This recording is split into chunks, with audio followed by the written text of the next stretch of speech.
Quand peut-on utiliser Wonderfill Invisafil? Moi, on peut l'utiliser quand on fait du pièçage sur papier. On peut aussi l'utiliser quand on veut faire un piquage invisible, parce que on a plein de fils invisibles. Donc, j'ai ici, par exemple, Goteman a des fils invisibles transparent clair, transparent foncé. Donc, c'est sûr que ça ressemble à du blanc puis du noir quand on regarde sur les bobines.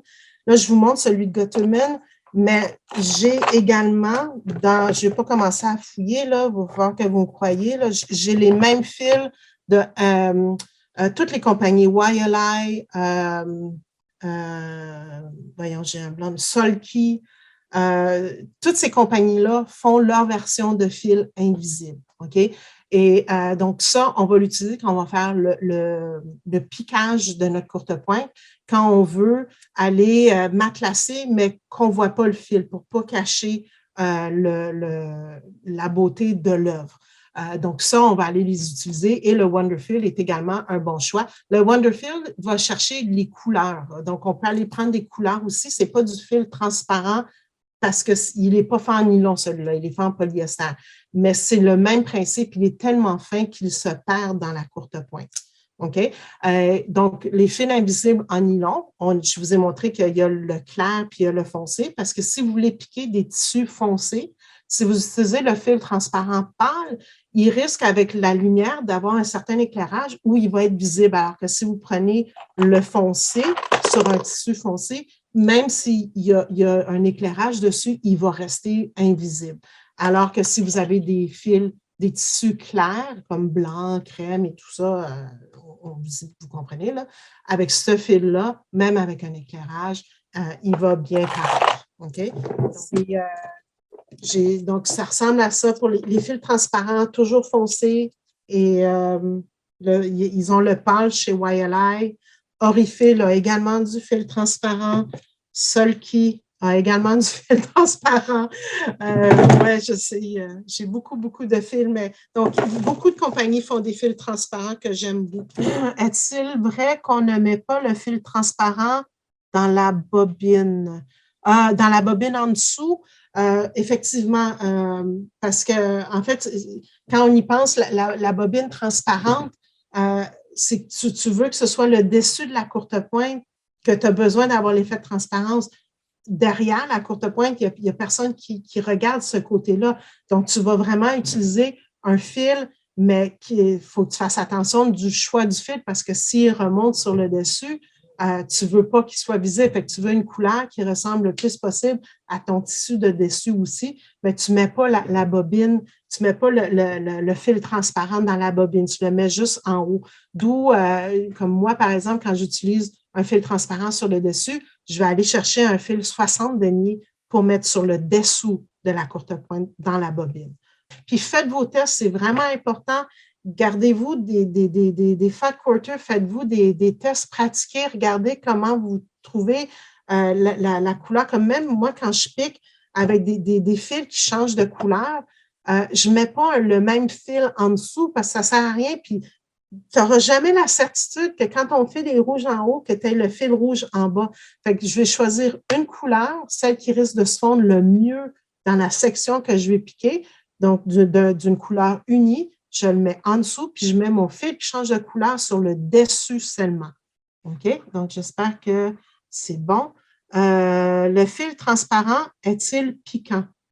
Il n'est pas supposé. On dit toujours c'est comme du fil de pêche, mais tu ne veux pas utiliser du fil de pêche pour ça. Je me rappelle à un moment donné, ça s'appelait des monofilaments. Ça ne rentrait pas dans les machines. C'était l'enfer, ça ne marchait pas. Donc, le fil transparent est supposé quand même avoir une certaine souplesse. Il est un petit peu plus raide, mais c'est pour ça qu'on va aller utiliser les fameux filets. D'accord? J'ai vu les fils qui me sont revenus au magasin parce que les machines à coudre ne les reconnaissent pas. Donc, ça, c'est le Visafil. Sur certaines machines, si vous le mettez dans la machine, des fois, les machines sont tellement sophistiquées et puis il est tellement invisible que la machine ne reconnaît pas qu'il y a un fil dans la machine, donc elle ne fonctionne pas. Fait que des fois, il y a des petites frustrations. Fait qu'il faut vraiment tenir compte de toutes ces choses-là. Okay? Dans les machines, il y a maintenant des machines spécialement conçues pour la courte pointe, vendent leur machine avec des fameux filets. Par exemple, le fil invisible ou le Invisafil pour certaines machines, le fait d'insérer votre bobine à l'intérieur du filet et ensuite, sur votre machine, vous sortez le fil d'une section du filet, puis là, vous allez le passer dans la machine et là, la machine va mieux reconnaître la bobine et vous pourrez travailler avec. Donc ça va devenir votre meilleur ami. Le fil broderie, merci, c'est vraiment cool, vous me posez plein de questions. Le fil broderie machine peut-il servir pour les appliquer? Donc, les fils broderie, j'en ai quelques-uns. Michel, je ne sais pas exactement lequel que vous utilisez, mais effectivement, moi, pour faire de la broderie, j'ai du Solki de la Rayonne que j'utilise pour faire la broderie avec ma machine à coudre. Donc, ce n'est pas un fil coton. Donc, il ne faut pas oublier que, donc oui, on peut utiliser pour faire les appliqués, mais ça va devenir une pièce décorative parce que la rayonne, c'est quand même fort comme matériel et avec la friction, ça peut travailler le coton et abîmer le coton. Donc, oui, on peut utiliser des fils de broderie dans nos courtes pointes, mais à ce moment-là, c'est une courte pointe d'apparat. Donc, on ne va pas commencer à mettre ça, à moins que ça ne vous dérange pas d'avoir une durée de vie de 5-10 ans sur une courte pointe, j'éviterais la laveuse puis la sécheuse. J'en ai tué des courtes pointes justement pour tester la véracité des faits. Parce que même il y a des fils invisibles qu'on peut utiliser, mais avec la sécheuse, ils dessèchent, ils craquent. Donc, ceux-là, je veux plus les utiliser. Je vais utiliser d'autres où je suis sûre qu'ils vont rester, qui vont rester plus souples. Donc, c'est toutes ces choses-là qu'il faut tester avec le temps. Okay? Donc, dans le fond, j'ai eu un magasin depuis 2004. J'en ai testé des choses. Je les ai mis dans la machine, je les ai mis dans la sécheuse. Ça a survécu. Fait que je peux dire oui, c'est bon. Donc, Chantal, tu as une très bonne question. J'espère que je vais y arriver avant la fin de la rencontre. Donc, oui, j'utilise les fils DMC. La preuve, dans chacune de mes boîtes, j'ai des fils DMC pour faire du piquage à la main décoratif. Il y a du fil, il y a du fil qui fond à l'eau. Donc, lui, il est mis dans un sac de plastique parce qu'il ne peut pas prendre l'eau, on va comprendre. Donc, le fil, c'est vraiment, vous allez vouloir utiliser du fil qui fond à l'eau pour faire certains projets. Moi, ma blague, c'est si vous voulez faire un maillot de bain à votre conjoint, prenez le fil, ça va être très drôle quand il va aller dans l'eau. Mais non. OK. Donc, le fil qui fond à l'eau, je vais l'utiliser quand je vais faire du trapunto à la machine. Donc, on va aller fixer l'excédent de molleton qu'on veut à un endroit spécifique. On va aller faire la forme avec le fil qui fond à l'eau. On va aller découper l'excédent de molleton par la suite. Puis après ça, on va aller faire le piquage avec des bons fils. Mais toute cette partie-là que vous allez avoir faufilée, ça fond à l'eau, donc vous n'avez pas besoin d'aller l'enlever par la suite parce qu'il va s'enlever par lui-même. Je ne me rappelle plus dans quel projet je l'ai utilisé dernièrement. J'avais utilisé le fil qui, dans la bobine du dessous, pour fixer quelque chose. Puis quand j'avais terminé le projet, j'ai été sur l'endos de la courte pointe, j'ai aspergé avec une bouteille d'eau l'endos. Et puis après ça, j'avais pris, je pense que c'était une couleur noire, une couleur très visible sur le dessus. Donc, une fois que l'endos avait été aspergé d'eau, j'ai été sur le dessus, puis j'ai juste tiré sur le fil visible, que je savais que c'était mon fil de faux filage. J'ai simplement tiré, enlevé le fil du dessus. Donc, j'ai pas eu à utiliser le fil qui se dissout à l'eau des deux côtés. Donc, pour certains projets, c'est important à avoir. Donc, vous penserez à moi le jour que vous dites, ah oui, il me faut le fil qui se dissout à l'eau. Il y a aussi le fil abouti. Donc, c'est un fil de laine. Ce fil-là est employé pour, le mot dit, pour faire du bouti. Donc, le bouti, c'est vraiment une forme spécifique de courte pointe qui vient du sud de la France. On va prendre 2 morceaux de batiste qu'on va coudre ensemble. On va aller coudre avec un fil de soie sans denier blanc. On va aller faire toutes les formes qu'on veut. Puis après ça, on va aller rentrer les bouts avec une longue aiguille. Ça, ces aiguilles-là, elles sont cachées ailleurs. Je ne les ai pas sorties, désolée.